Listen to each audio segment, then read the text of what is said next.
খাবেন না দাদা, কেউ ডিম খাবেন না। মুরগির ভেবে সাপের ডিম খাচ্ছেন না তো? আসানসোলে অদ্ভুত ঘটনা, ভাইরাল ভিডিও। অমলেট বানানোর জন্য আর 5টা দিনের মতোই ডিম ভেঙেছিলেন এক মহিলা, কিন্তু ডিমের মধ্যে থেকে যা বেরিয়ে এলো তাতে আত্মারাম খাঁচা ছাড়া হওয়ার জোগাড়।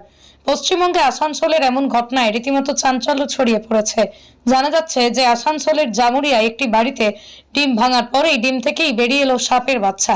আর এই দৃশ্য দেখে ভয়ে সেঁধিয়ে গিয়েছে এলাকার মানুষ। এলাকায় বিশৃঙ্খলা সৃষ্টি হয়েছে। ডিমের ভিতর লম্বাটে ধরনের সাদা রঙের কি যেন একটা প্রাণী দেখতে পান তিনি। সেটির চোখ ও মুখ ছাড়াও লম্বা লেজ ছিল।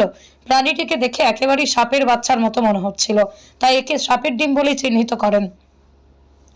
এই ঘটনার কথা জামুরিয়া এলাকায় ছড়িয়ে পড়তে অনেকেই ডিম কেনা থেকে বিরত থাকছেন।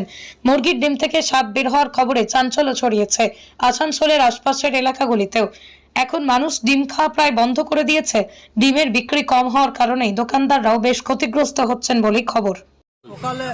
সকালে আমরা যখন আসি তখন হঠাৎ আমাদের খবর দেয় যে ছেলেটার জন্য আমি রান্না করতে যাচ্ছিলাম, তখন আমি যখন ডিমটা ভাঙি তার মধ্যে সাপ বের হয়। তো এখানে আমরা সবাই খুব আতঙ্কে আছি যে যদি যেটা একটা গরিব মানুষের পুষ্টিকর খাবার পোলট্রির ডিম, তার মধ্যেও যদি এইসব সাপ বা এইসব জিনিস হয়, কীটপতঙ্গ যদি বের হয়, তাহলে মানুষ আর কি নিয়ে খেয়ে বেঁচে রবে। তাই এটা আমরা চাইছি যে সব ফার্ম থেকে ডিমগুলো আসছে যাতে সরকারভাবে ভেরিফাই করে ডিম পাবলিককে দেওয়া হয়, সেটাই আমরা একটু অনুরোধ জানাবো। আমরা খুব এখন আতঙ্কের মধ্যে বাস করছি। আমাদের এখানে যে খোট্টাডি শ্যামলা অঞ্চলে খোট্টাডি গ্রামে আজ যে ঘটনা ঘটেছে, একটা পোলট্রি ডিমের মধ্যে সাপের ছা বেরিয়েছে। এরকম হয়তো আরও ডিমে বেরোতে পারে। তাই আমি পাবলিককে আমাদের অনুরোধ করব, যখন ডিম খাওয়া হবে তখন যাতে ভেঙে দেখে খাওয়া হয়, না হলে মানুষ অসুস্থ হতে পারে। সকালে আমি ভাইতে গেলাম, তো দেখছি ভাঙলাম, তখন বাটিতে ভাঙলাম, তখন দেখছি সাপের ছাটা বেরোলো। কি বলে এটা? পোল্ট্রি ডিম। তো কখন ভাঙতে গেলে? এই সকালে 7টার সময়। কোথায় নিয়ে এসেছিলে?